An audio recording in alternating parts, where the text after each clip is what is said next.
시간이 되었으므로 오늘 주일 예배를 우리 거룩하신 하나님 앞에 예배하도록 하겠습니다. 다 같이 일어나셔서 묵상기도 드리심으로 주일 예배를 하나님께 드리겠습니다.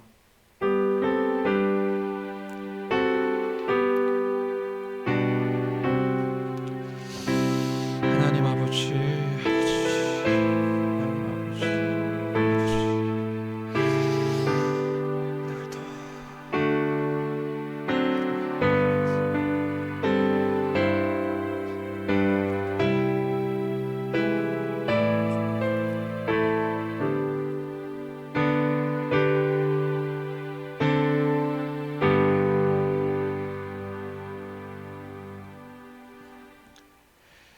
새 노래로 여호와께 찬양하라. 그는 기이한 일을 행하사 그의 오른손과 거룩한 팔로 자기를 위하여 구원을 베푸셨음이로다. 여호와께서 그의 구원을 알게 하시며 그의 공의를 문 나라의 목전에서 명백히 나타내셨도다. 아멘. 하나님 아버지, 오늘도 우리가 주 앞에 섰습니다. 죄로 인하여 주 앞에 설 수 없는 자들이 하나님의 독생자 예수 그리스도의 화목제물 되심으로 죄사함을 받고 그리스도의 의로 말미암아 하나님을 예배합니다. 주님 감사합니다. 이 시간 우리 예배 가운데 함께 하심으로 하늘의 그 신령한 은혜를 더하여 주시옵소서. 존귀하신 우리 주 예수 그리스도의 이름으로 기도합니다. 아멘. 다 같이 하나님의 영광을 우리가 기억하고 묵상하면서 우리 사랑하는 나의 아버지 함께 찬양하도록 하겠습니다.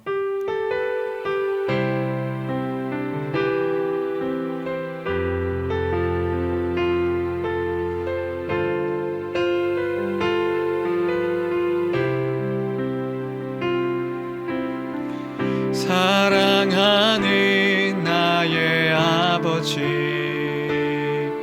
이름 높여드립니다. 주의 나라 찬양 속에 임하시니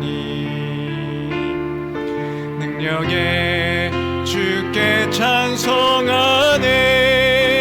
전능하신 하나님 찬양, 언제나 동일하신 주, 전능하신 하나님 찬양, 영원히 다스리네. 사랑하는 나의 아버지, 사랑하는 나의 아버지, 이름 높여드립니다.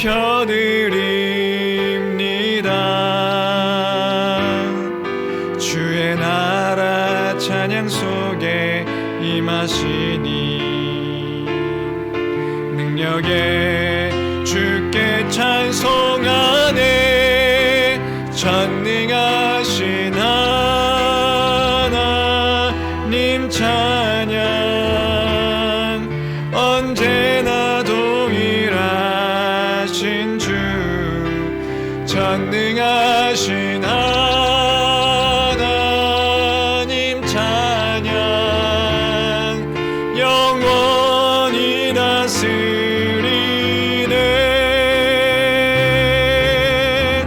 나 주의 이름 높이리, 나 주의 이름 높이리. 하늘 높이 올린 깃발처럼 주의 이름 높이리. 전능하신 하나님 찬양, 언제나 동일하신 주, 전능하신 하나님 찬양, 영원히 다스리네.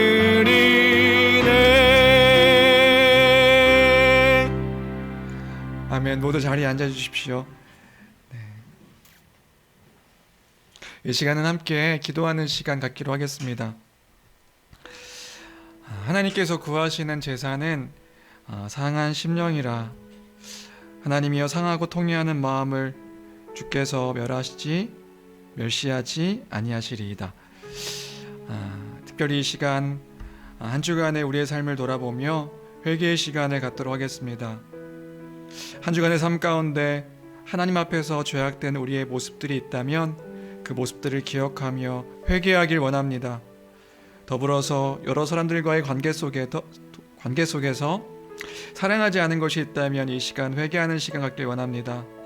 하나님을 사랑하고 이웃을 내 몸처럼 사랑하는 것, 내 지체들을 사랑하는 것이 하나님께서 원하신 뜻입니다. 그 뜻을 우리가 온전하게 지키지 못했다면 이 시간 회개하는 시간 갖길 원합니다. 우리가 예수 그리스도의 보혈의 공로를 의지하여 죄를 고백하고 회개할 때 하나님 우리를 용서하시고 우리를 새롭게 하실 줄로 믿습니다. 그리고 특별히 하나님의 도움이 필요한 우리의 상황과 상태를 놓고 또한 기도하길 원합니다. 아무도 알지 못하지만 하나님만 아시는 여러 문제들을 주 앞에 내어놓고 또 기도할 때 하나님께서 우리의 기도에 응답하실 줄 믿습니다. 하나님, 오늘도 우리에게 은혜를 허락하여 주옵소서. 하나님, 우리에게 믿음 허락하여 주옵소서.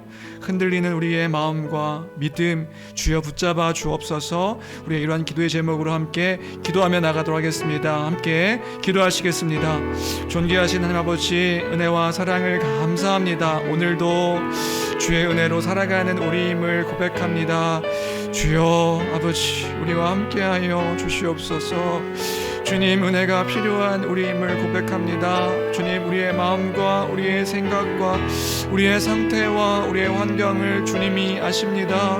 하나님 아버지, 어찌할 수 없이 주님, 나의 힘으로 나의 능으로 아무것도 감당할 수 없는 우리의 삶을 주께서 아시나이다. 한 주간 우리의 삶을 돌아봅니다. 주여, 주 앞에 주님을 사랑한다. 아버지 하나님, 나의 입술로 또 알고 또 고백하며 또 기억하며 그렇게 내 마음으로 수없이 다짐하는 그것들이 아버지 무너지는 나의 모습들을 봅니다. 아버지 하나님, 불쌍히 여겨 주시옵소서. 아버지 하나님, 다른 사람들과의 관계 속에서 주님 사랑하는 그 마음으로 다른 형제들을, 다른 자매를, 나의 지체를, 아버지 나의 가족을 사랑해야 했음에도 불구하고 내 입술과 나의 마음과 나의 생각은 이토록 부정하며 부패하며 악한 모습으로 살았는지 아버지 하나님, 너무나 부끄러운 나의 삶을 주 앞에 내어놓습니다. 하나님 아버지, 그러나 나의 힘도 아니고 나의 능도 아니고 아버지 나의 잘남도 아니고 나의 공로도 아니라 오직 예수 그리스도의 그 십자가로 말미암아 우리를 자격 없는 우리에게 하나님의 은혜를 베풀어 주시며 그 사랑 허락하심으로 말미암아 그 1만 달란트 빚진 자의 아버지 그 말로도 할 수 없는 그 죄를 탕감받은 아버지 그 은혜를 또한 알게 하시고 기억하게 허락하시니 주여 아버지 하나님, 은혜를 감사합니다. 아버지, 수많은 사람들 가운데 택해 잡으셔서 주님 나를 주의 백성 삼아 주셨으니 주의 자녀라 불러주셨으니 아버지 그 사랑에 우리가 또한 반응하여 넘어졌지만 다시 일어나고 쓰러졌지만 자빠졌지만 다시 힘을 얻어 주여 주의 그 뜻 가운데 주의 마음 가운데 거하는 그 주의 마음 가운데 우리를 향하신 그 주의 사랑을 아버지 깊이 묵상하는 그 예수 그리스도의 십자가를 다시금 바라볼 때에 우리가 다시금 그 주의 사랑을 고백하는 아버지 그 새 마음으로 허락하여 주시기를 간절히 빌고 원하옵나이다. 아버지, 도와주십시오. 아버지, 함께하여 주십시오. 아버지 하나님, 은혜 허락하여 주시옵소서. 아버지, 믿음이 없기에 아버지 하나님 그 믿음을 구합니다. 하나님 아버지, 우리에게 참된 기쁨과 참된 소망과 참된 위로와 참된 안식을 허락하여 주옵소서. 눈에 보이는 현실이 너무나도 막막합니다. 하나님, 어찌할지 몰라서 아버지 하나님 갈팡질팡할 때가 너무나도 많이 있습니다. 아버지, 우리의 모습을 주께서 하시오니 주님이 하시오니 하나님 아버지, 우리를 다시금 새롭게 하여 주옵소서. 다시 새롭게 하시는 그 은혜를 허락하여 주시옵소서. 아버지 하나님, 아버지 하나님, 우리의 소망하는 것이 무엇인지를 알게 허락하여 주시옵소서. 주님, 도와주세요. 나의 아버지 하나님, 나의 아버지 하나님, 나의 아버지 하나님, 나의 아버지 하나님, 가장 선한 것과 좋은 것으로 나에게 베푸시고 공급하시는 주여, 하나님 아버지 감사합니다. 주의 은혜와 자비가 아니면 하루도 살 수 없는 그 죄인들을 사랑하셔서 우리를 구원하심에 감사합니다. 하나님이 예수 그리스도의 십자가 형벌 대속적 죽음으로 우리 죄를 사하시며 우리를 속량하셨습니다. 예수 그리스도로 말미암아 우리를 의롭다 여겨 주셔서 하나님 나라의 백성 삼아 주셨습니다. 주님, 우리를 그 예수 그리스도로 말미암아 자녀 삼아 주셨습니다. 주님, 날마다 그 은혜를 잊지 않는 자들 되게 하여 주옵소서. 그 구원을 노래하는 자들이 되게 하시고 그 은혜를 놓치지 않는 우리가 되게 하여 주옵소서. 돌이켜보면 주의 은혜로 살아가는 우리인데 그 은혜를 잊고 살아갈 때가 너무나도 많습니다. 아버지, 연약한 우리의 심령, 우리의 영혼을 날마다 바라보게 됩니다. 주님, 그럼에도 불구하고 여전히 연약하고 여전히 죄 가운데 여전히 하나님과 원수된 우리들을 사랑하시는 그 하나님의 사랑 때문에 오늘도 살고 오늘도 버티며 오늘도 그 주의 은혜 가운데 살아가고 살아내는 우리 삶이 되게 허락하여 주옵소서. 영원한 것들을 소망하며 그 나라 바라보며 살아가는 우리 심령 될 수 있도록 주여 우리를 붙잡아 주시고 굳건하게 세워 주옵소서. 함께 하시는 주님, 함께 하실 주님 날마다 기대하고 소망하나이다. 우리와 함께 하신 주님 찬양합니다. 존귀하신 우리 주 예수 그리스도 이름으로 기도합니다. 아멘. 그러므로 이제 그리스도 예수 안에 있는 자에게는 결코 정죄함이 없나니 이는 그리스도 예수 안에 있는 생명의 성령의 법이 죄와 사망의 법에서 너를 해방하였음이라. 아멘. 하나님을 향한 감사의 고백으로 우리 찬송가 149장 함께 찬양하시겠습니다.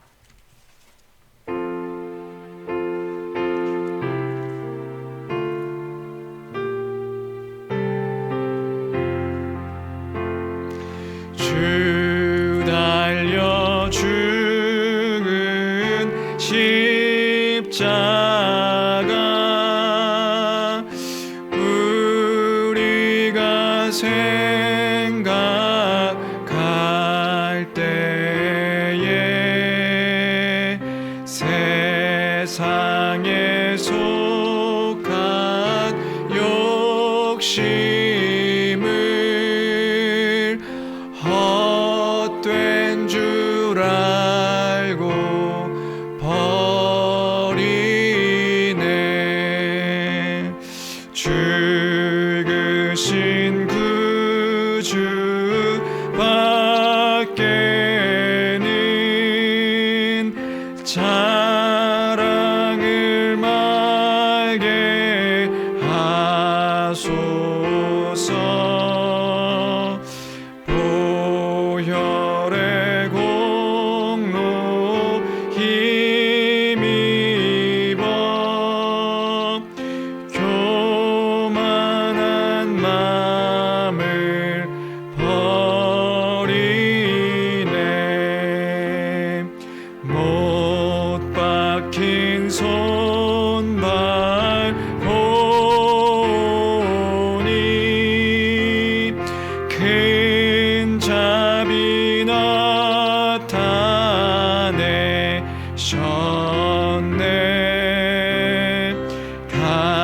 가시로 만든 면류관 우리를 위해 쓰셨네. 온 세상 만물 가져도 주는 못다 갚겠네. 놀라운 사랑 받은 나 몸으로 제물 삼겠네.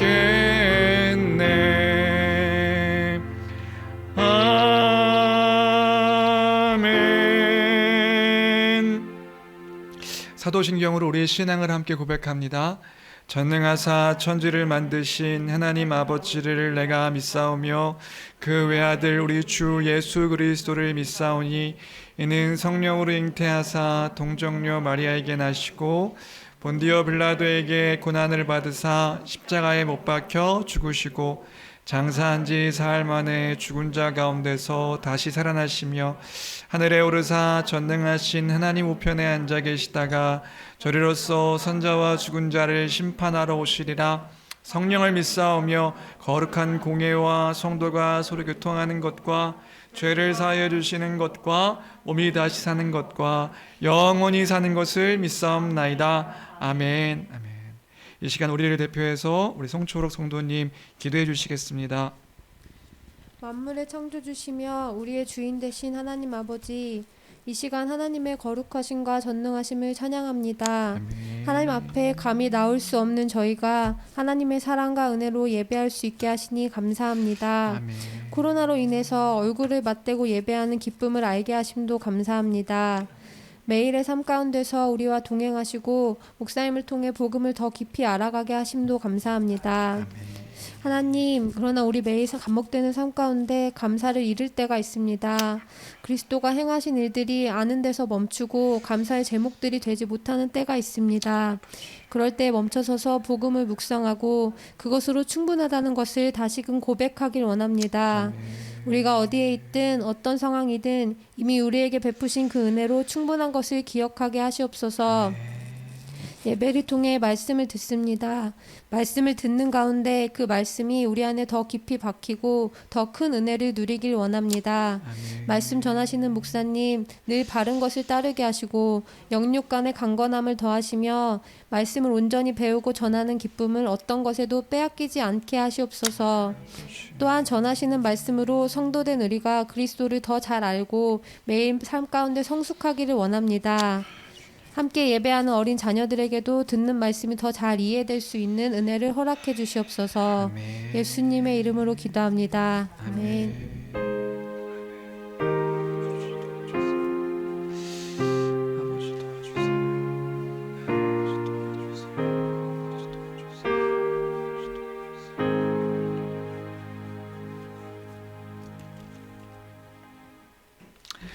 감사합니다. 우리 함께 말씀 보겠습니다. 오늘 함께 나눌 말씀은 고린도전서입니다.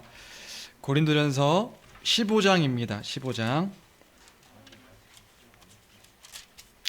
고린도전서 15장 12절로 34절까지입니다.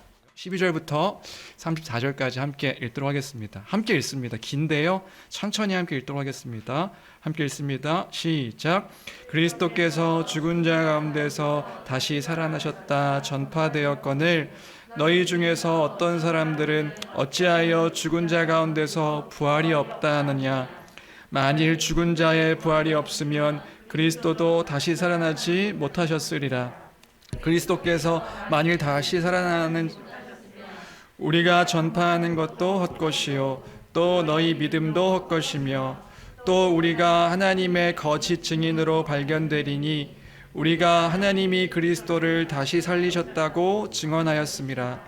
만일 죽은 자가 다시 살아나는 일이 없으면 하나님이 그리스도를 다시 살리지 아니하셨으리라. 만일 죽은 자가 다시 살아나는 일이 없으면 그리스도도 다시 살아나는 일이 없었을 터이요. 그리스도께서 다시 살아나신 일이 없으면 너희의 믿음도 헛되고 너희가 여전히 죄 가운데 있을 것이요.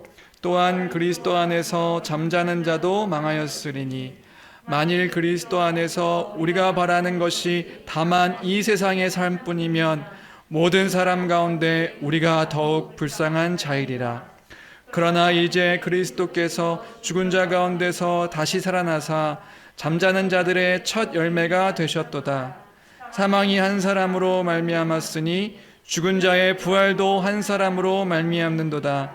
아담 안에서 모든 사람이 죽은 것 같이 그리스도 안에서 모든 사람이 삶을 얻으리라.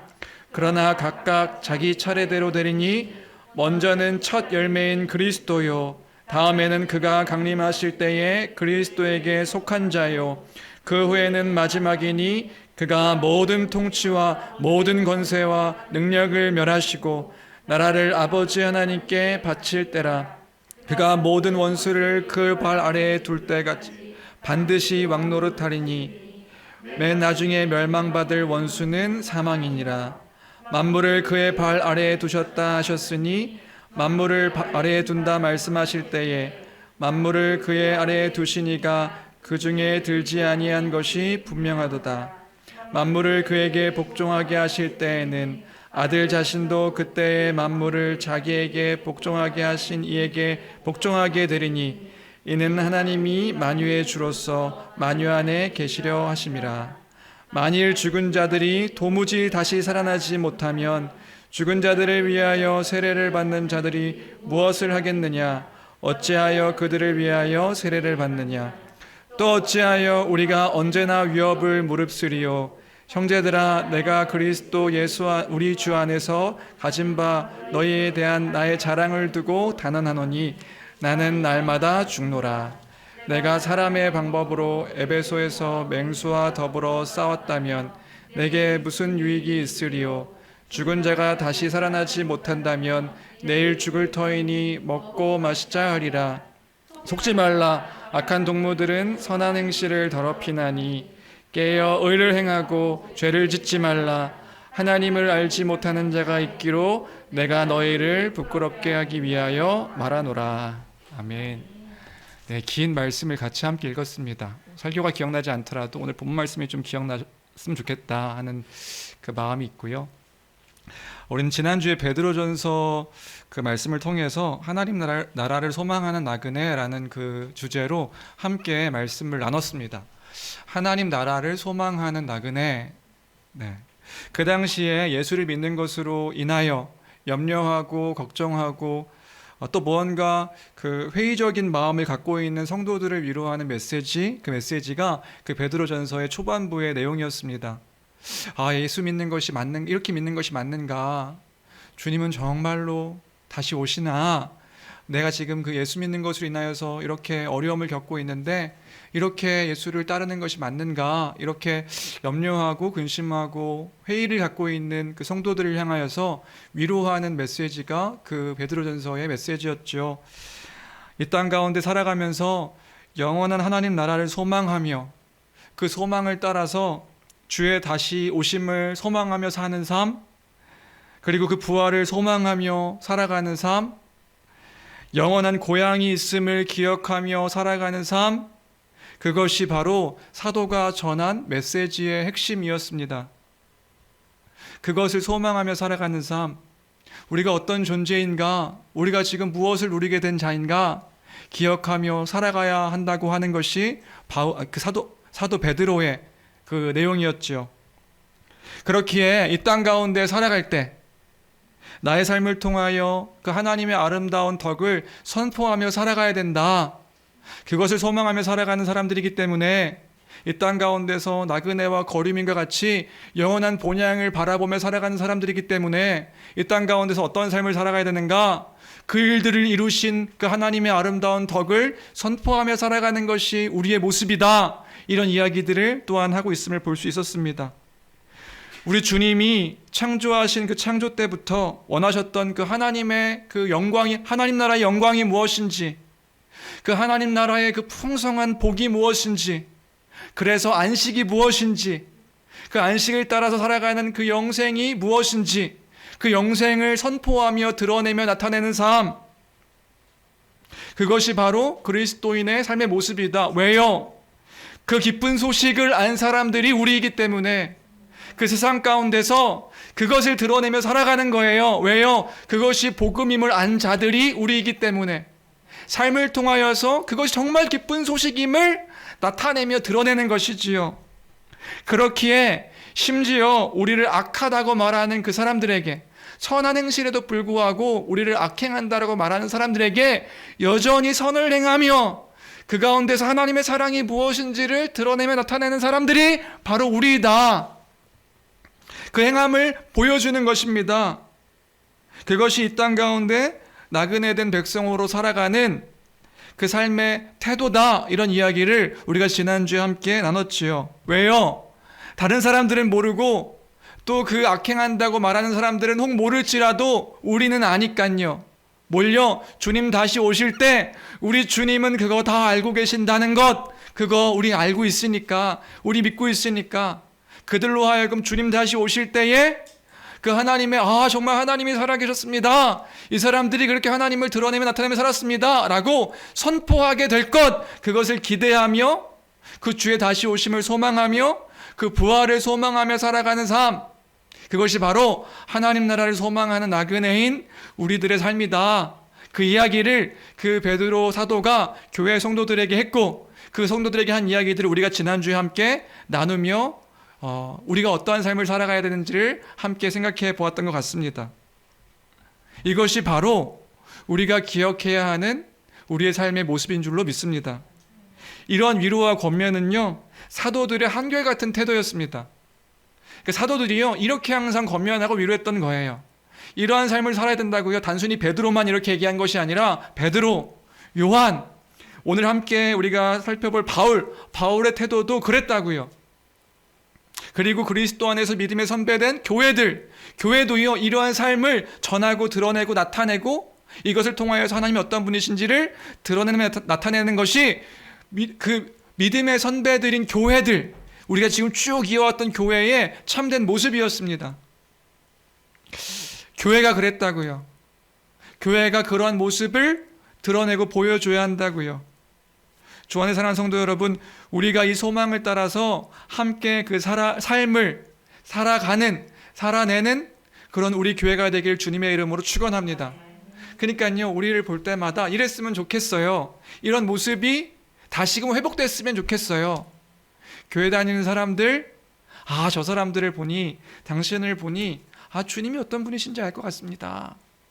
당신을 보니까 예수 믿기 싫어요가 아니라, 당신을 보니 정말로 주님이 어떤 분이신지 내가 믿지는 않지만 당신을 보니까 예수 믿는 사람들은 이런 것이군요 라고 고백되어지는 그 삶의 모습들을 보일 수 있는 우리가 되길 주님의 이름으로 축원합니다. 그런 우리가 되어야 한다는 것이지요. 우리가 그걸 지난주에 함께 나눴습니다. 이런 맥락에서 오늘 본문을 보면요, 사도 바울은 이제 그 고린도전서 15장에서 부활에 대한 이야기를 하고 있는 것을 볼 수 있습니다. 근데 부활에 대한 이야기를 하는데 부활을 이야기하면서 이렇게 먼저 말하고 시작하는 것을 볼 수 있는데요. 고린도전서 15장 12절입니다. 12절 말씀 같이 함께 읽겠습니다. 함께 읽습니다. 시작. 그리스도께서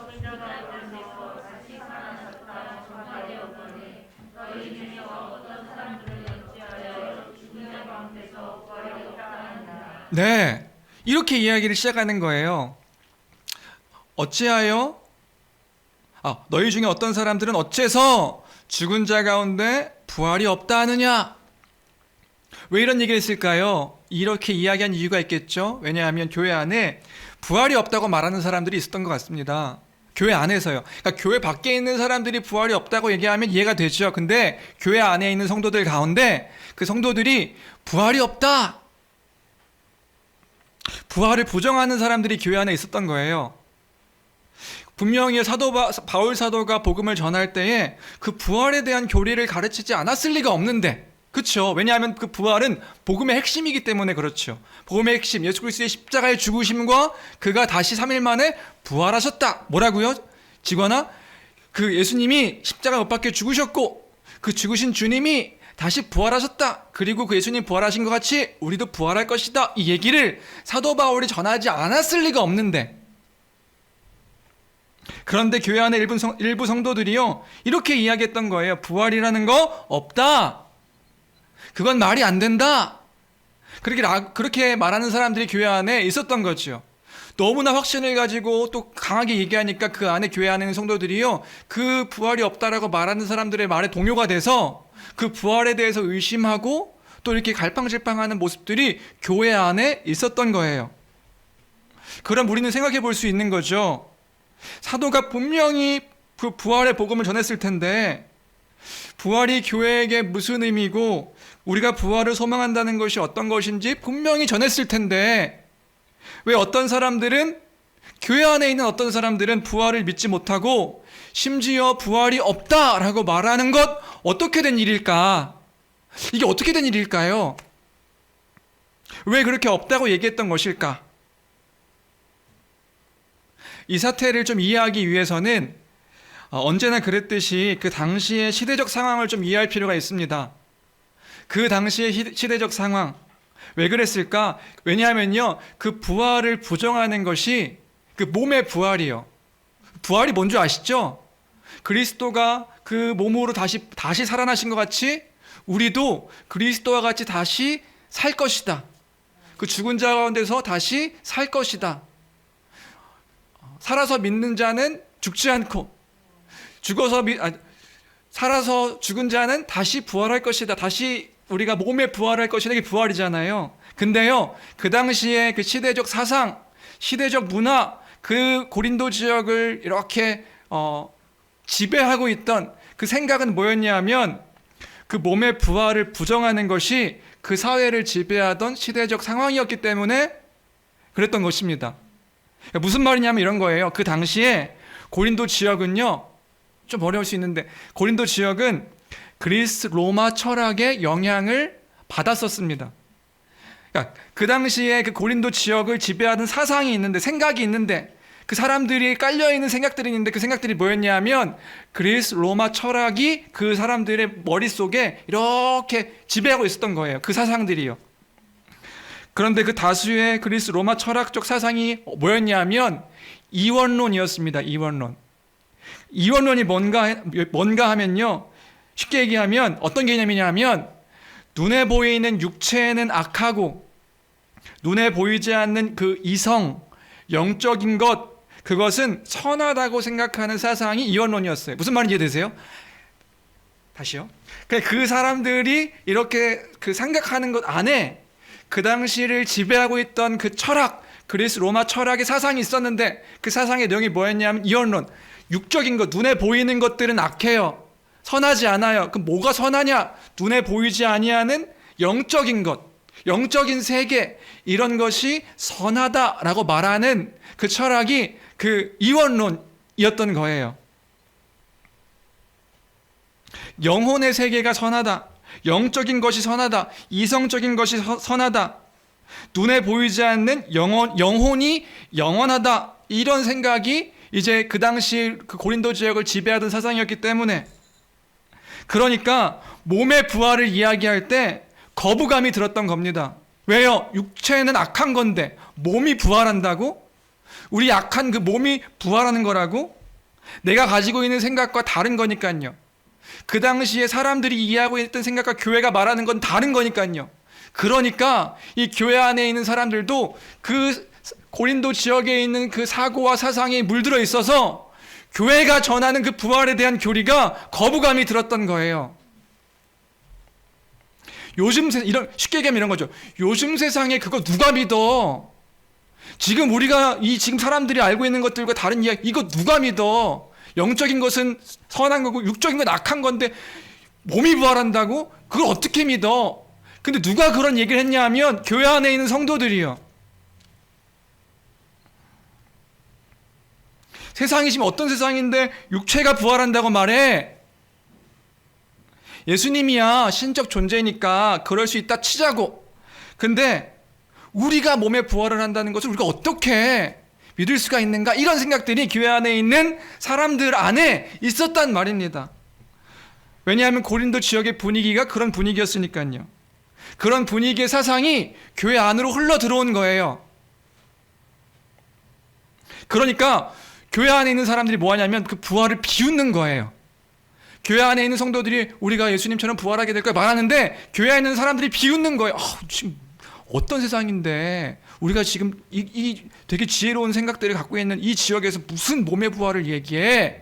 비웃으니까 그 비웃는 태도 때문에 교회 안에 있는 사람들이 이제 주눅이 드는 거죠. 아닌가? 그거 아닌 건가? 여러분 어떻게 생각하세요? 왜 이렇게 됐을까요? 사도 바울이요, 이 부활의 복음을 전하지 않았을 리가 없습니다. 왜냐하면 이건 복음의 핵심이니까요. 그런데 교회가요, 왜 이런 일이 생기게 됐을까요? 교회가요, 이런 거 아니었을까요? 이 문제를 가볍게 여겼던 거예요. 사도 바울이 분명히 부활에 대한 이야기를 했을 텐데 이 이야기에 대해서 그런가 보다. 사도 바울이 고린도 지역에서 오랫동안 이제 목회를 했었거든요. 그러니까 오랫동안 함께했던 교회 성도들이거든요. 근데 이 부활을 가볍게 여겼던 거예요. 아, 그런가 보다. 그런 게 있나 보다. 그럴 수 있겠다. 그런갑지? 그러니까 정작 부활에 대한 이야기가 교회 안에서 이야기가 됐을 때 교회 안에서요, 진짜 실제적인 어떠한 부활에 대한 이야기가 나오니까 거부 반응이 들었던 거죠. 우리가 지금 생각하는 것들과 다른 건데? 진짜 그런 일들이 있는 거야? 맞는 거야?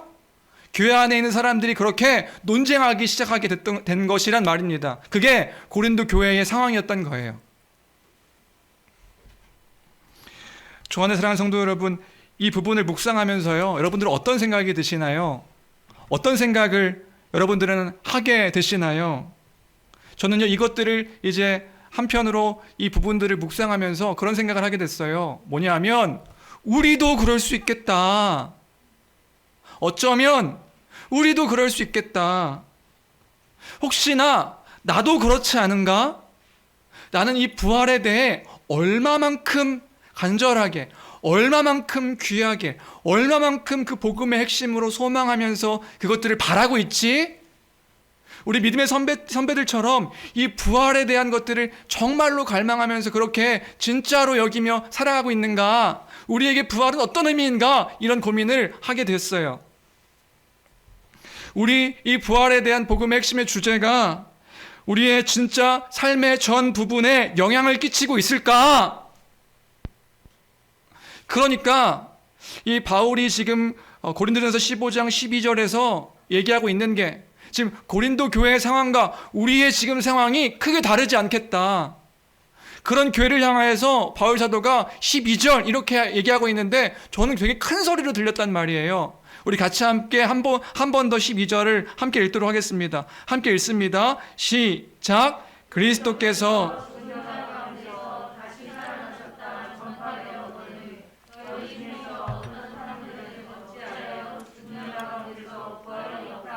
저는 더 크게 들리는 것 같은 거예요. 어떻게 읽히냐면 그 부활을 막 부정하고 있는 교회를 향해서요, 그리스도께서 죽은 자 가운데서 다시 살아나셨다 전파되었거늘 너희 중에서 어떤 사람들은 어찌하여 죽은 자 가운데 부활이 없다느냐? 주님이 부활하셨는데 어째서 너희는 그 부활이 없다고 하느냐? 이렇게 얘기하는 것처럼 들린단 말이지요. 주 안에 사랑하는 성도 여러분, 우리 주님이 부활하셨습니다. 그 부활 때문에 우리도 주님 다시 오실 때 우리가 주님과 같이 부활하게 될 줄로 믿습니다. 그것을 믿는 거란 말이에요. 무슨 말인지 이해돼요? 나중에 의뢰가 컸을 때 부활 얘기하면 어떻게 그게 가능할 수가 있어? 이렇게 얘기하면 안 된다고요. 왜냐? 우리 주님이 부활하셨다고요. 우리는 그리스도인은 그 부활하심을 믿는 사람들이고 그 부활하심 때문에 우리도 부활하게 될 것이다. 그것을 믿는 사람들이란 말입니다. 어찌하여 너희가 부활이 없다 하느냐? 예수 그리스도께서 십자가에 못 박혀 죽으셨습니다. 죽으신 지 3일 만에 부활하셨습니다. 4월 셋째 주가 부활주일이거든요. 한 번 더 부활을 얘기해야 되는데 부활하셨습니다. 그가 부활하신 후에 40일간 제자들과 함께 하시고 하나님 나라 복음을 전하신 후에 하늘로 오르셨고, 그 예수님이 하늘로 오르셨다고요. 하늘로 오르셨고 그 하나님 보좌 우편에 앉아 계신 그가요, 산자와 죽은 자를 심판하러 다시 오십니다.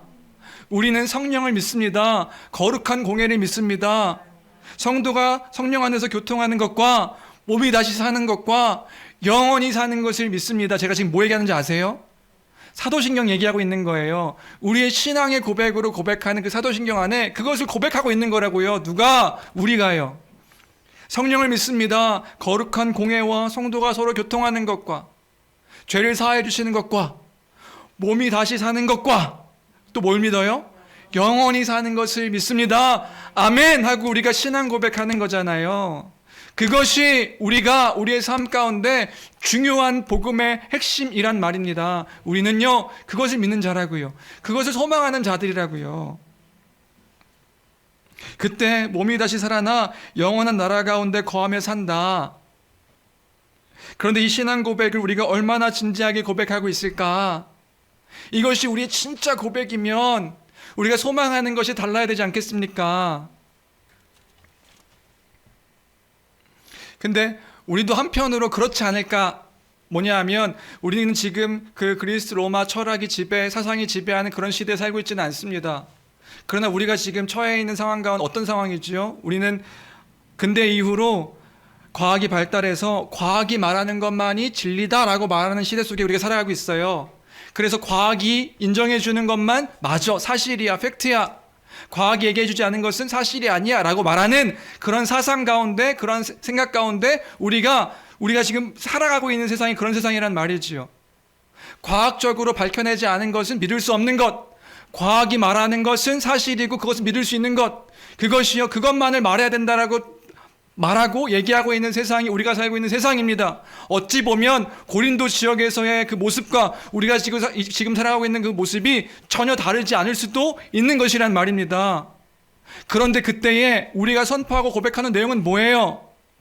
뭐냐 하면 하나님이 살아계십니다. 과학은 하나님이 살아계신지 살아계시지 않는지를 증명할 수 없어요. 그런데 우리가 믿음으로 고백하는 내용은 무엇이지요? 우리는요, 하나님이 살아계심을 고백하는 사람들이란 말입니다. 그것이 과학이 말하는 게 진리고 과학이 말하는 게 진리가 아니다, 말하지 않는 게 진리가 아니다, 이렇게 우리가 믿는 자들이 아니라, 그렇다고 과학을 부정하는 게 아니라요. 우리가 믿는 것은 혹 과학이 이야기하지 않는 것이라 할지라도 하나님이 계신다. 하나님이 온 우주 만물을 만드셨고 하나님이 세상을 창조하셨다. 지구를 중심으로 세상을 창조하시고 그 가운데 사람을 귀하게 만드셨다. 그래서 우리가 귀한 존재다. 이 사실을 믿는 이들이 우리란 말입니다. 여러분, 이 사실을 믿으십니까? 진실로 믿으시나요? 그러면 우리의 삶이요, 다 바뀌는 것이란 말이지요. 하나님께서요, 우리에게 복을 허락하시고 그 참된 안식과 영생을 허락하시며 우리와 함께하기를 원하시는 주님이십니다. 이 사실을 우리가 믿는 자들이란 말이지요. 이걸 믿는다면 우리는요, 다 달라지는 거예요. 하나님은 모든 것보다 더 크시며 그는 영원하시고 그는 불변하시고 모든 것들의 근원 되셔서 그 모든 것들이, 우리가 살아가고 있는 그 모든 것들이 하나님께로부터 나옵니다. 우리는 이 사실을 믿는 자들이란 말이지요. 이런 이야기들을 때로는 막연하게 생각하는 우리가 아닐까? 아니요, 아닙니다. 왜 우리가 막연하게 생각할까요? 한편으로는 우리가 그 사상 가운데 물들어 있는 건 아닐까? 과학이 밝혀낸 게 아니거든요. 그래서 우리 복음의 핵심 때 그 얘기했죠. 영적인 것? 아, 영적인 거. 아, 하나님 말씀? 아, 그냥 하나님 말씀. 근데 여전히 우리는 삶 가운데서요, 갈팡질팡하면서 염려하고 걱정하는 거예요. 왜요? 하나님이 살아계신다는 것들이 우리에게 너무나 막연한 것이란 말이지요. 주의 말씀이 너무나도 막연하게 들리는 거란 말이에요. 우리가 그런 모습 아닌가요? 부활도 마찬가지예요. 주님이 다시 오시면 우리는 그 영광스러운 나라 가운데 영원토록 소망을 살아가게 될 것입니다. 이것을 믿으십니까? 네. 네. 왜요? 우리 주님이 말씀하신 것이니까, 약속하신 것이니까. 여전히 의심하고 있는, 여전히 그것들 가운데 갈팡질팡하고 있는 그들 향해서 사도 바울이 지금 고린도전서 15장 12절에 말하는 것은 그런 것이란 말입니다. 우리 다시 한번 읽어볼까요? 고린도전서 15장 12절입니다. 같이 함께 읽겠습니다. 시작. 그리스도께서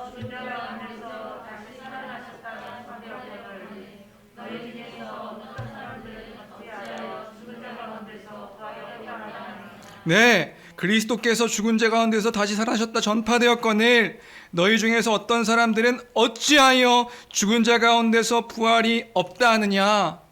부활이 있다. 부활이 있기에 우리에겐 소망이 있는 것이다. 이 사실을 기억하는 우리 모두가 되길 주님의 이름으로 축원합니다. 이것을 믿는 자들이 우리다. 시대가 이야기하는, 그 시대가 지배하고 있는 그 사상을 뛰어넘는 그 일들이 일어났는데 지금 무슨 말하고 있는 거냐? 그게 바로 부활의 사건이라는 거예요. 우리가 이 부활하심을 기억하여 그 부활의 의미와 또 그 부활하심의 그 영광스러운 그 영원한 그 나라를 소망하는 우리 모두가 되기를 주님의 이름으로 축원합니다. 그러면서 사도 바울이 교회에 말하는 것, 이 부활과 관련해 가지고 말하는 것은 크게 세 가지입니다. 그 세 가지는 뭐냐 하면요, 이제 그 논증해 가는 거예요. 그 부활이 없다라고 말하는 사람들에게 이렇게 논증하고 있는데 크게 세 가지로 논증하고 있는 거예요. 뭐냐 하면 첫 번째로요, 만약 부활이 없다면 교회에게 이야기하는 거죠. 부활이 없다면, 부활을 막연하게 생각하고 있는, 부활이 없다 말하고 있는 교회에게, 부활이 없다면 우리의 믿음이 다 의미가 없는 것이다. 다시 말하면 그 믿는 것은 가짜가 된다, 이 얘기하고 있는 거예요. 너희 믿는 것은 다 헛것이다. 부활이 없다면 다 거짓말이다. 믿을 필요가 없다, 이 얘기하고 있는 거예요. 왜요? 왜냐하면 그 그리스도의 부활이 없다면 예수님의 말이 거짓말이 되기 때문에 그런 겁니다. 예수님께서 하신 말씀이 거짓말이 되는 거니까. 예수님께서 하신 모든 말씀들이 다 부정하게 되는 것이 부활이 없다는 게, 부활이 없다면 예수님께서 말씀하신 그 모든 것들이 다 가짜가 되기 때문에 그런 거예요. 왜요? 예수님께서 약속하셨거든요. 뭐요? 죽은 지 사흘 만에 내가 다시 살아날 것이다. 그 약속을 하셨단 말이죠. 근데 부활이 없다? 부활이 없으면 예수님께서 하셨던 그 모든 말씀들을 어떻게 믿을 수가 있어요? 부활을 말씀하셨는데. 아무리 좋은 말을 하고 선한 말을 하고 하나님 나라에 대한 말을 하고 하더라도 내가 부활할 것이다, 다시 살아날 것이다 말씀하셨는데 부활이 없으면 이 앞에 있는 것들을 어떻게 신뢰할 수 있느냐 말이지요. 그러니까 그거예요. 부활이 없으면 예수께서 하시는 그 모든 말씀들, 그리고 우리가 믿는 것들이 다 의미가 없는 것이 된다. 다 가짜다. 그 말은 즉슨 믿을 필요가 없다라고 얘기하는 거예요. 근데 반대로 부활하셨기에 예수님께서 하신 그 모든 말씀들이 사실이 되는 것이고, 부활하셨기에 우리가 이것을 믿을 만한 그 확증이 되는 것이다. 그 이야기를 사도 바울은 지금 하고 있는 것이란 말이지요. 부활하셨기 때문에, 부활이 있기에 주님 말씀하신 것이 다 진리가 된다. 그러니까요, 교회는 부활? 그거 그냥 그렇다고, 부활? 그거 그렇게 중요한 거 아니라고 이렇게 얘기할 수가 없는 거예요. 예수 십자가만 믿으면 되지. 아니요. 부활이 없으면 예수 십자가는 다 거짓이에요. 여러분 여기 모이시지 않으셔도 됩니다. 부활이 없으면요. 근데 부활하셨기에 예수님께서 말씀하신 그 구약에서 약속한 것들을 모두 성취하셨다는 그 말씀이 그 부활로 확증되는 거라고요. 이건요, 단순한 문제가 아니라 중대한 문제가 되는 겁니다. 이건 신앙의 본질이, 만약에 부활이 없다면 신앙의 본질이요, 뿌리째 뽑히는 일이 되는 것이기 때문에 사도 바울은 그 얘기하고 있는 거예요. 부활하셨기 때문에 모든 것들을 우리가 믿을 수 있는 것이다. 그래서 사도들이요, 그 사실을 전한 거예요. 자신들의 목숨을 걸고 그 복음을 전한 겁니다. 사도들이요, 예수를 전하는 그 예수님의 제자들이 예수님을 전하다가, 그 복음을 전하다가 다 순교했습니다. 아시죠? 예수님의 12제자가요, 성경에 나와 있지 않지만 다 순교했습니다. 뭐 하다가요? 이 복음을 전하다가요. 어떤 사람은 목이 잘리고요, 어떤 사람은 불에 타 죽고요, 어떤 사람은 십자가에 못 박혀 죽고요, 어떤 사람은, 어떤 제자는 돌에 맞아 죽고요. 그래서 우리가 알기로는 12명의 제자 바울까지도요, 다 순교당했습니다. 뭐 하다가요? 이 복음 전하다가요. 이 복음 전하다가 다 순교당했다고요. 왜요? 무엇을 위해서요? 그들이 어떤 그 사람들, 그 복음을 전하다가 그들에게 돈을 얻어서 더 부자가 되고 부유해지고, 아니요, 다 죽었다고요. 복음 전하다가 다 죽었다고요. 근데 왜 다 죽었냐고요? 그게 뭐라고? 그게 가짜면, 거짓이면 그들이요, 부활을 목격했다고 이야기하는 거예요. 우리 15장 1절부터 11절까지 그 얘기했잖아요. 그 부활을 목격한 자들이 있다. 그 예수님께서 다시 부활하신 것들을 우리가 보았다. 그래서 전하지 않을 수가 없다. 이것이 복음이기에, 참된 소망이기에, 복된 소식이기에 그 복음을 전하다가 자기 목숨을 아까워하지 않고 전하다가 다 죽은 거예요. 왜요? 부활이 있었기 때문에. 그 부활 때문에 이 모든 것들은 다 믿을 수 있는 것이 되었다, 이 얘기를 하고 있는 거라고요. 근데 부활이 없다고? 부활을 소홀히 여긴다고? 교회가 그렇게 부활이 없는데 십자가를 믿는다고? 그건 아니다 라고 말하는 게 지금 사도 바울의 논리인 거예요. 첫 번째 논리. 부활이 없다면 모든 것이 다 가짜다. 너희는 가짜를 믿는 거다. 근데 부활이 있다면 그 모든 것이 진짜인 것이다. 두 번째, 사도 바울이 그 얘기를 하는 거예요. 뭐냐면요, 부활이 없다면, 그렇다면 우리가 가장 어리석은 자가 되는 것이다. 왜요? 그 가짜, 거짓말된, 실제로 있지도 않은 그 부활 때문에 우리는 이 어리석은 일을 하고 있는 거니까 이 얘기를 하고 있는 거예요. 고린도 교회 성도들에게 부활이 없다고? 부활이 없으면 우리가 가장 어리석은 자가 된다. 그래서 29절부터 32절까지 그 얘기를 하고 있는데 29절부터 32절까지 함께 읽겠습니다. 함께 읽습니다. 시작. 만일 죽은 자들이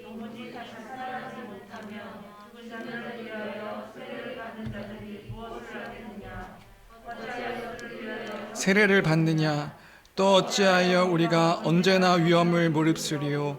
형제들아, 내가 그리스도 예수 우리 주 안에서 가진 바 너희에 대한 나의 자랑을 두고 단언하노니 나는 날마다 죽노라. 내가 사람의 방법으로 에베소에서 맹수와 더불어 싸웠다면 내게 무슨 유익이 있으리요. 죽은 자가 다시 살아나지 못한다면 내일 죽을 터이니 먹고 마시자 하리라. 아멘. 나는 날마다 죽노라. 이건요, 단순히 영적인 이야기를 하고 있는 게 아니에요. 나는 날마다 복음으로 인해서 어려움을 당한다, 고통을 당한다, 환난을 당한다. 날마다 그런 일이 나에게 있다. 이 얘기를 하고 있는 거라고요. 생명의 위협 가운데서도 나는 그 복음을 전하고 있다. 고린도 교회에 올 때에 고린도 그 지역 가운데 바울이 전도 여행할 때 어떻게 고린도 지역까지 왔냐면요, 박해당하고 사람들이 동족의 위험과 어려움이 있어가지고 쫓기다가 고린도 교회까지 간 거거든요. 그러니까 나는 날마다 죽노라 이 말은요, 난 영적으로 날마다 죽어 이 얘기가 아니에요. 난 날마다 지금 박해를 당하고 있다, 이 복음 때문에. 난 날마다 어려움을 당하고 있다, 이 복음 때문에. 왜요? 그 복음이 뭐라고요? 그 복음이 정말 귀한 것이기 때문에 그런 거겠죠. 영원한 소망이 있기에 그런 거겠죠. 그런데 부활이 없다면요, 하나님의 약속이 없다면요, 이 모든 일들을 하는 우리가 가장 어리석은 자가 될 것이다. 우리가 가장 미련한 자가 되는 것이다. 부활이 없다면요, 부활이 없으면 우리가 다시 살아나서 누리는 것들이 하나님께서 창조하셨을 때 그 복들이 없는 거겠죠. 영적인 것들, 영적인 일들만 있는 거예요. 부활이 없다면요, 다시 살아나는 그 부활이 없다면요, 진짜 부활이 없다면 여러분들 고민이 달라지셔야 돼요. 여러분들 고민이 달라지셔야 됩니다. 죽음으로 끝나는 거예요. 그리고 영적인 것으로 끝나는데, 그럼 우리의 고민은요, 이 땅에 대한 고민으로만 가득하면 되는 거예요. 어떻게 하면 잘 살까? 어떻게 하면 잘 먹고 더 여유롭게 살 수 있을까? 어떻게 하면 우리가 풍요로운 것들을 이 땅에서 누리고 이 땅 가운데서 어떻게 하면 더 많은 명예와 성공을 위하여 살까? 이것을 걱정하는 게 우리의 모습이 되어야 한단 말이지요. 왜요? 부활이 없으니까요. 영원한 소망이라는 것이 없이 이 땅에서의 삶이 끝이니까요. 어떻게 하면 더 편하게 살까? 어떻게 하면 만족하며 살까? 이런 고민들이 여러분들의 고민이 되어야 한단 말입니다.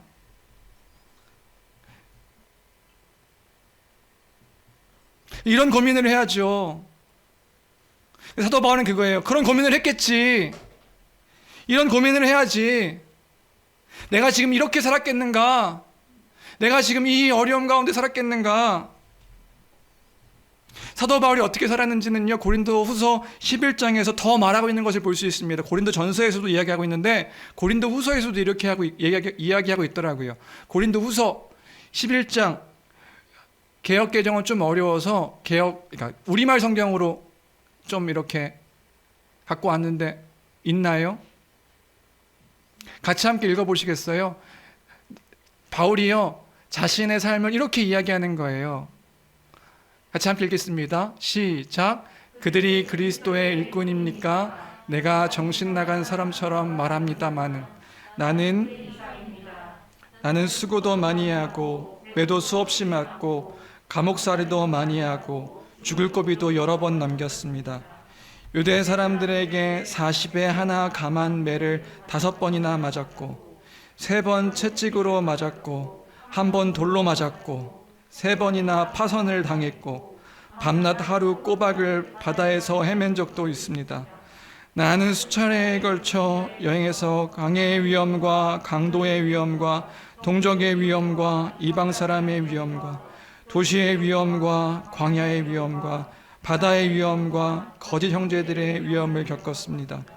나는 또 수고와 곤고와 종종 자지 못하는 것과 배고픔과 목마름과 때로 아무 먹을 것도 없는 것과 추위와 헐벗음 가운데 지냈습니다.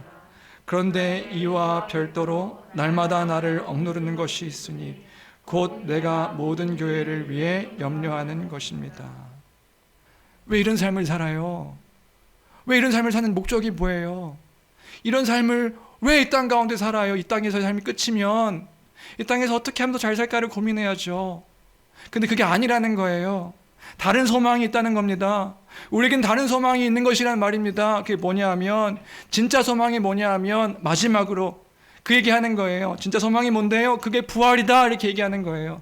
부활이 있기에, 그 부활 때문에 우리는 이 땅 가운데서 이렇게 살아가지만 그 부활의 소망이 있기에 우리는 이 땅 가운데서 베드로 사도의 고백처럼 나그네와 같은 삶을 살지만 영원한 본향이 있음을, 주님 다시 오시면 영원히 부활하여 그 온전히 회복되어 저희 그 나라 가운데 거하는 것을 알기에, 믿기에 우리가 그 부활 때문에, 그 영원한 소망 때문에 살아가는 것이다, 이 얘기를 하고 있는 것이란 말이지요. 그게 15장 19절부터 22절까지의 말씀입니다. 15장 19절, 우리가 함께 읽었던 15장 19절부터 22절 함께 읽겠습니다. 시작.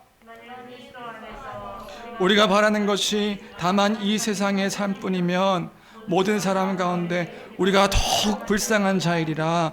그러나 이제 그리스도께서 죽은 자 가운데서 다시 살아나사 잠자는 자들의 첫 열매가 되셨도다. 사망이 한 사람으로 말미암았으니 죽은 자의 부활도 한 사람으로 말미암는도다. 아담 안에서 모든 사람이 죽은 것 같이 그리스도 안에서 모든 사람이 삶을 얻으리라. 아멘. 만일 그리스도 안에서 우리가 바라는 것이 다만 이 세상의 삶뿐이면 모든 사람 가운데 우리가 더욱 불쌍한 자다. 그러나 부활이 있다면 그 부활이 있다면 그리스도 안에서 모든 사람이 삶을 얻으리라. 생명을 얻으리라. 그 부활의 영생을 얻게 되는 것이다. 우리에게 이 영원한 나라의 소망이 우리에게 있는 것입니다.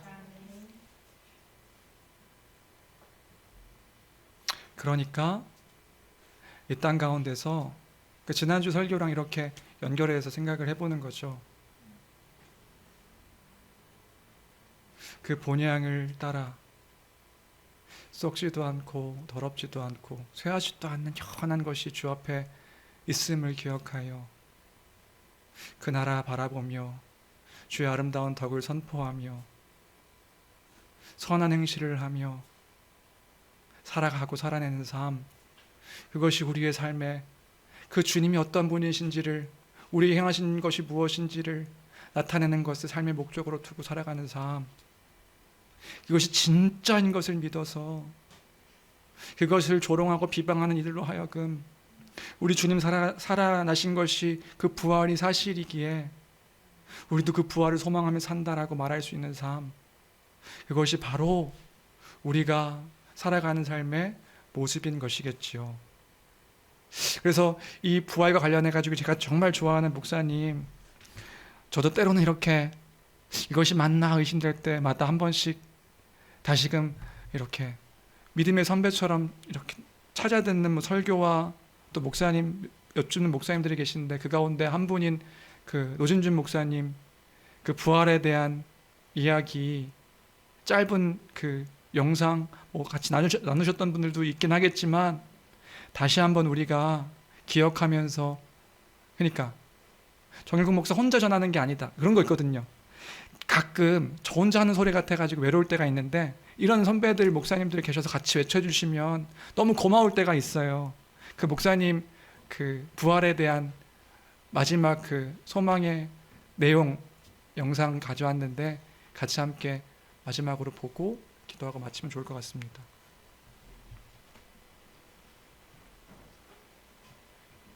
여러분은 신앙생활을 하면서 도대체 어떤 소망을 가지고 살아가십니까?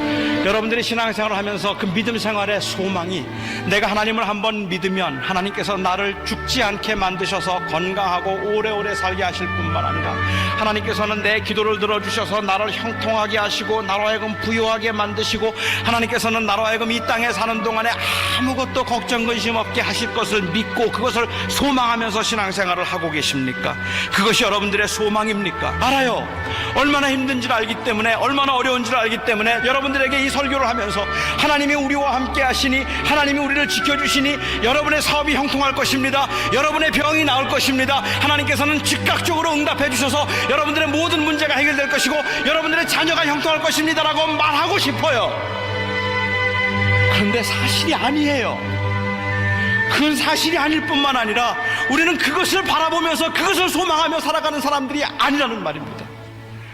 우리의 소망은 거기에 있는 것이, 그것이 아니라 바로 예수 그리스도의 부활에 있다는 말입니다. 가진 것도 없고 실력도 없어서 하루하루 사는 게 불안하고 너무 초라해 보이고 다른 사람들이 조롱할 만큼 그야말로 손에 아무것도 쥔 것 같지 않고 배운 것조차 없어서 이 땅에서 살아가면서 도대체 어떻게 살아갈까가 막막한 사람들이라 할지라도 저는 여러분들에게 불쌍하다 말하지 않습니다. 여러분들이 많은 것을 소유해서 내 평생 나 죽고 내 자녀들이 죽을 때까지라도 우리는 그렇게 넉넉하게 쓸 만큼 모든 것을 다 모아놓았고 호화롭고 편안하게 살고 있다, 이제는 나는 안심할 수 있다 말할 수 있는 분이라 할지라도 저는 여러분들에게 여러분은 이제 정말로 행복한 인생이라고 말하지 않을 겁니다. 하나님께서 눈물을 씻기시고 때 묻은 옷을 벗기시고 새 옷을 입혀주실 부활, 그 부활 때문에 모든 것은 다 달라집니다.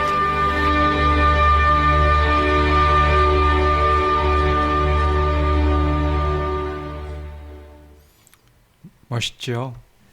이것을 소망하는 것이 모든 교회의 모습이었습니다. 이것을 따라서 살아가는 것이 우리 모든 신자의 그 소망이었습니다.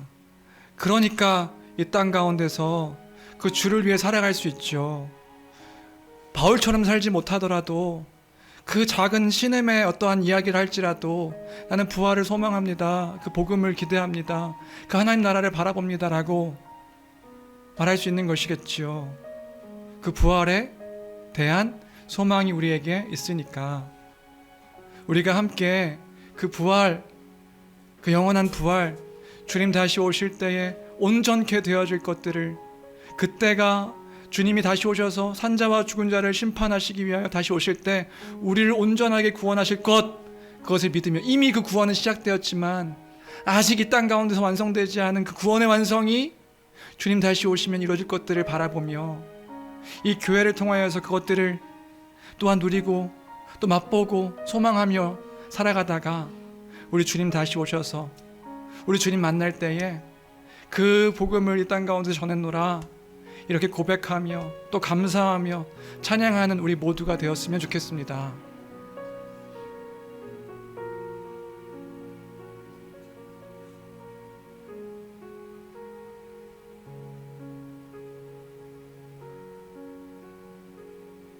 진짜 그랬으면 좋겠습니다. 2주간 이 부활에 대한 설교를 준비하는데, 그러니까 바울이 뭔가 말하는 걸 이해하지 못하는 건 아닌데 부활을 이야기하는 게 왜 이렇게 힘들지? 이런 생각을 2주 동안 했던 것 같아요. 첫 번째는 저의 문제일 수도 있겠고, 두 번째는 제 안에 있는 우리가 진짜 이거 소망하는 건 맞나? 정말 우리 교회가 그것들을 바라보는 건 맞나? 허무한 외침이 되면 어떡하지?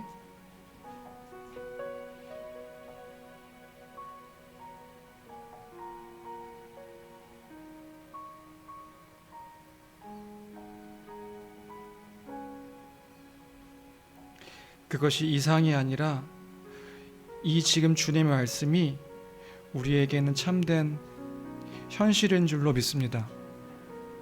우리가 이것을 믿기에 이것을 우리가 진짜 소망하기에 우리가 지금 현실이라고 말하는 이 죄악된 또 옳지 아니하는 그 모습 속에서도 그 주의 뜻을, 주의 영광을, 주의 말씀을, 그 주의 사랑을 전하는 우리가 되었으면 좋겠고 되어야 할 줄로 믿습니다. 우리가 이 찬양 마지막으로 함께 고백했으면 좋겠는데요.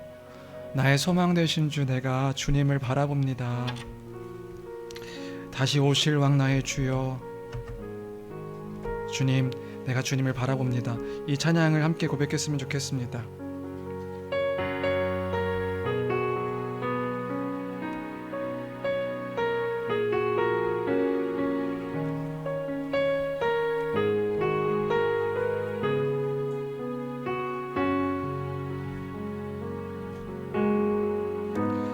나의 소망 되신 주를 바라봅니다.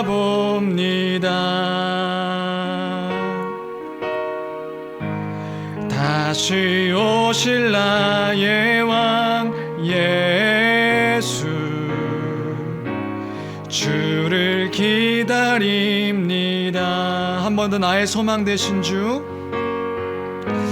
나의 소망 되신 주를 바라봅니다.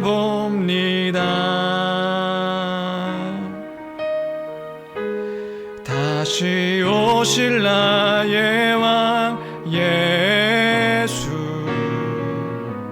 주를 기다립니다. 밤이나 낮이나 어제나 오늘도 영원히 주만 찬양해.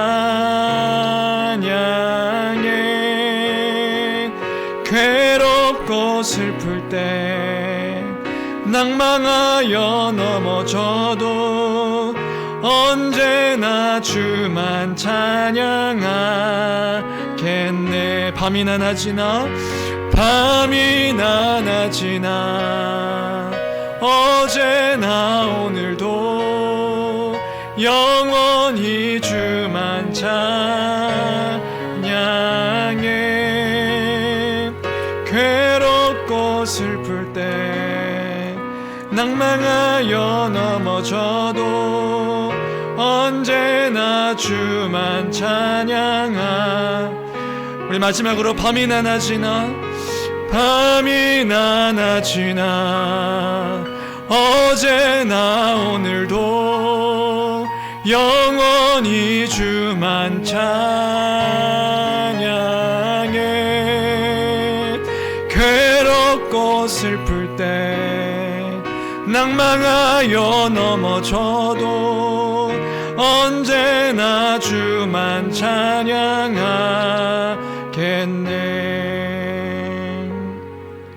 우리 이 시간 함께 기도했으면 좋겠는데요, 기도할 때에 하나님, 나의 소망이 주께 있습니다, 이러한 기도의 제목으로 함께 기도했으면 좋겠습니다.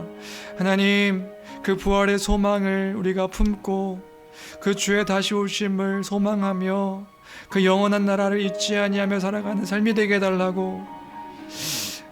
찬양의 고백처럼 괴롭고 슬플 때, 때론 낭망하여 넘어질 때도 있지만 주님, 그럼에도 불구하고 여전히 나를 사랑하시는 그 예수 그리스도의 십자가를 통하여서 확증하신 그 사랑 가운데 우리가 하나님께서 이루실 일들을 기대하며 잊지 아니하며 고백하며 그 은혜 가운데 거하며 살아가는 삶이 되게 해달라고. 주님, 우리에게 은혜를 허락하여 주옵소서.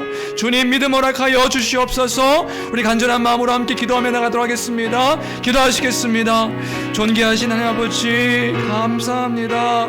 주님, 그 복음이 우리에게 있습니다. 주님, 이 복음이 우리에게 있습니다. 주님, 이 복음이 우리에게 있습니다. 예수 그리스도의 십자가의 죽으심과 그로 말미암아 이루신 그 부활의 영광의 복음이 우리에게 있습니다. 주님, 그 부활로 말미암아 우리가 소망하는 것이 무엇인지 수많은 사도들이 그 죽음을 다하여서 전했던 그 부활의 복음이 우리에게 있습니다. 하나님 아버지, 이 복음이 우리에게 있는데 주님, 우리가 무엇을 두려워하리요? 주님, 무엇을 염려하리요? 주님, 모든 것이 주 뜻 안에 있음을 우리가 기억하며 주님께 모든 것들을 맡기며 살아가는 삶이 되게 허락하여 주옵소서. 주님, 이 땅 가운데서 주님을 섬기며 사는 삶이 어리석은 삶이 아님을 주여 기억하게 하시고, 주님, 우리가 때로는 의심되고 염려되고 걱정되고, 아버지 하나님, 그렇게 내 마음 가운데 심령 가운데 그 두려움이 엄습할 때에 하나님 아버지, 우리 사도들의 고백과 같이 썩지 않고 더럽지 않고 쇠하지 않은 것이 하늘에 있음을 기억하여 그 유업이 우리에게 있음을 또한 기억하며, 주님, 그 모든 눈물을 닦아주시고 모든 아픔을 새롭게 하실 그 주님을 기대하며 소망하며 살아가는 우리 삶이 되게 하여 주옵소서. 하나님의 아름다운 덕을 선포하며 주님, 악하다 얘기하는 그들에게도 여전히 하나님의 그 선을 드러내며 나타내는 삶이 되게 허락하여 주옵소서. 주님, 우린 또 넘어지고 쓰러질 때가 있습니다. 강팍한 그 심령들을 대하며 만날 때마다 주님, 우리가 그 마음 가운데 넘어질 때가 있음을 아버지, 그 연약한 자임을 고백합니다. 주여 아버지, 그러나 주님, 우리에겐 주님이 있습니다. 성령께서 우리와 함께 하시니 주님, 누가 우리를 그리스도의 사랑에서 끊으리요? 누가 우리를 그리스도의 사랑에서 끊을 수 있습니까? 그 어떤 것도 끊을 수 없게 주님, 우리가 여기 있습니다. 주님,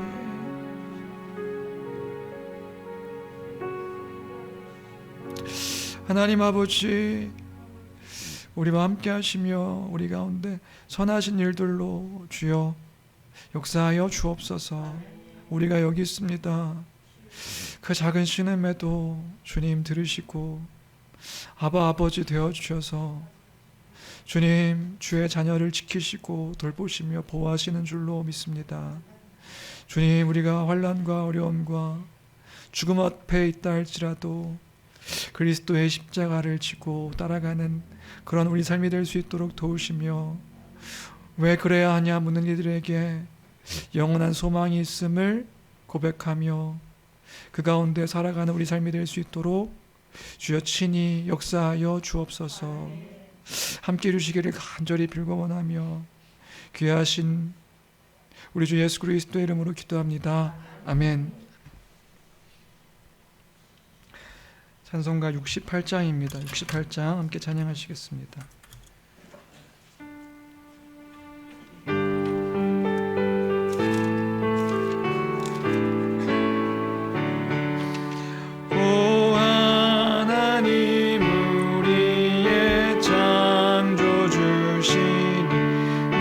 주님께 귀한 것 드립니다.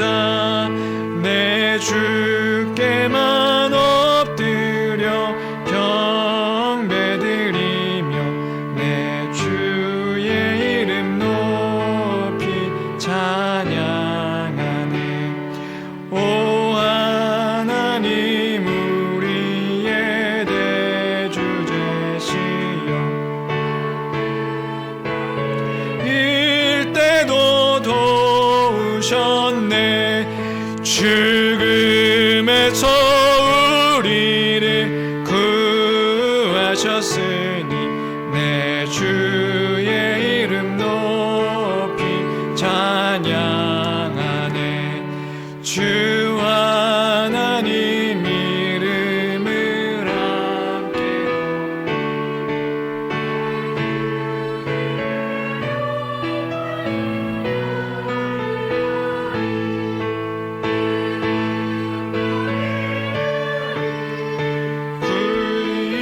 주시니 주 하나님을 높이 찬양하네. 아멘. 모든 것이 주의 은혜입니다. 감사합니다. 감사헌금 드렸습니다. 선교헌금과 주정헌금 11조 하나님께 드렸습니다. 기도하시겠습니다. 하나님 아버지, 감사합니다. 주님, 우리에게 영원한 소망 주시고 영원한 생명 허락하여 주셔서 영원한 나라를 바라보며 참된 안식 가운데 그것들 바라보며 소망하며 살아갈 수 있도록 은혜 베풀어 주심을 감사합니다. 수많은 사람들 가운데 우리 택해 잡아주셨으니 날마다 그 주의 아름다운 덕을 선포하며 아버지 그 일들을 높이며 살아가는 우리 삶이 되게 허락하여 주옵소서. 아버지 그 믿음을 담아 주님께 예물 드린 손길들이 있습니다. 하나님 아버지 그 드린 손길 위에 또 그 마음 위에 주님 축복하여 주시고 주님 하늘의 신령한 은혜와 복으로 채워주셔서 물질적으로 염려 없이 걱정 없이 또 두려움 없이 살아갈 수 있도록 주께서 은혜 베풀어 주시옵소서. 이 헌금이 쓰여지는 것이 하나님 나라와 그의 헌신 교회를 위해서 바르게 쓰여지기를 소원합니다. 귀하신 주여 이 물질 가운데서도 주여 함께하여 주옵소서. 모든 것 가운데 주께서 함께 해주시기를 간절히 소망하며 귀하신 우리 주 예수 그리스도 이름으로 기도합니다. 아멘. 아멘.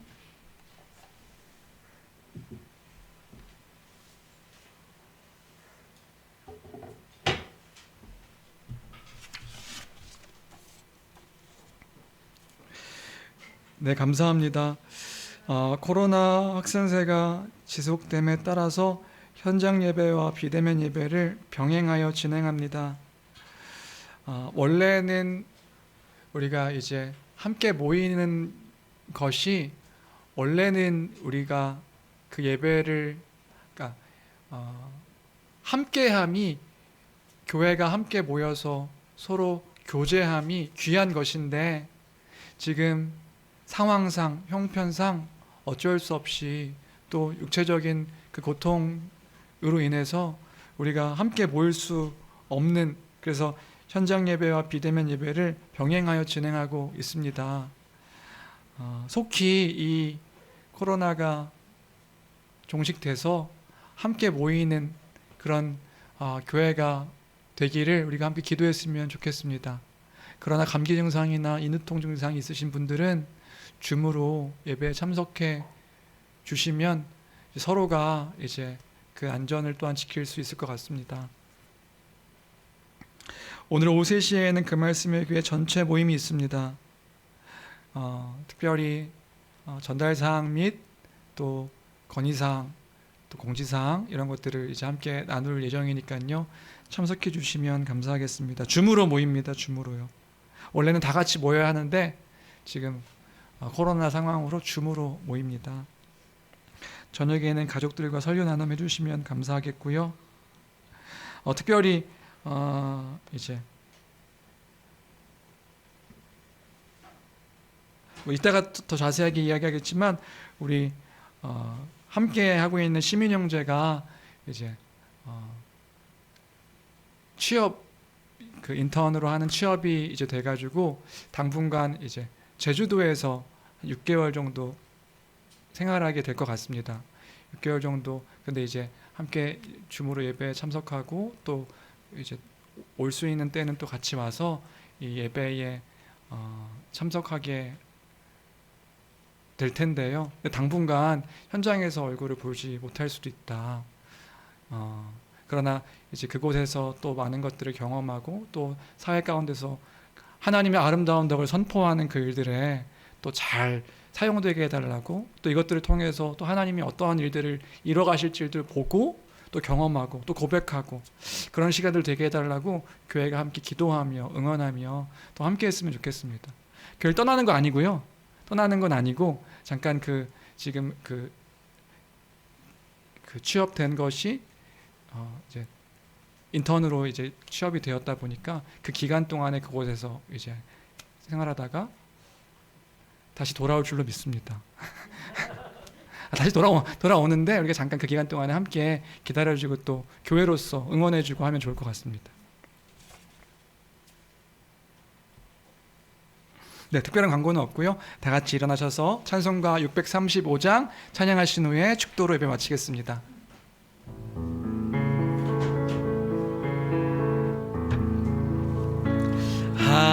하늘에 계신 아버지 이름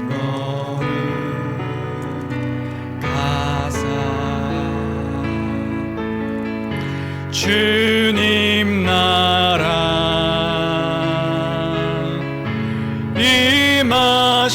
임하시고 뜻이 이루어지다.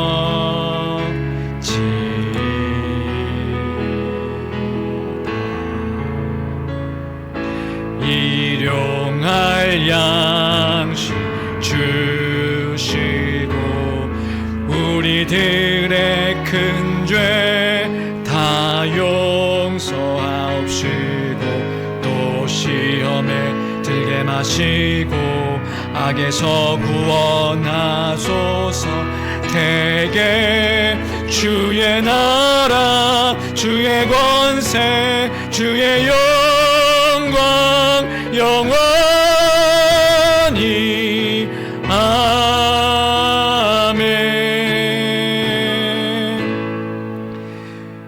이제는 우리 주 예수 그리스도의 은혜와 하나님 아버지의 그 크신 사랑하심과 성령님의 교통하시는 역사가 주의 다시 오심을 소망하며 다시 오실 때에 우리를 부활케 하심을 소망하며 그 영원한 나라와 그 영생의 그 참된 안식을 소망하며 살아가는 모든 심령들 머리 위에와 그들의 가정과 직장과 사업체와 섬기는 교회와 이 나라 위에 이제로부터 영원토록 함께 있을지어다. 아멘.